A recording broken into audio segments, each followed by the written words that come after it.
This downstairs contemporary has a split 2-bedroom, 2-bath floor plan and is 1,300 square feet with a living room, breakfast area, large kitchen and a second living area or study. It is within walking distance to the lake, boat ramp, and park. There is a beautiful iron gate at the entrance and the entire property is fenced.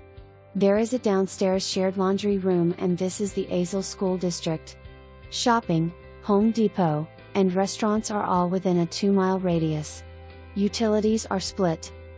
The upstairs 700 square feet with 2 bedrooms and 1 bath, living area and a second kitchen is also for lease or the entire 4-bedroom 3-bath home. This would be perfect for an in-law or shared living situation. Don't wait to tour this property.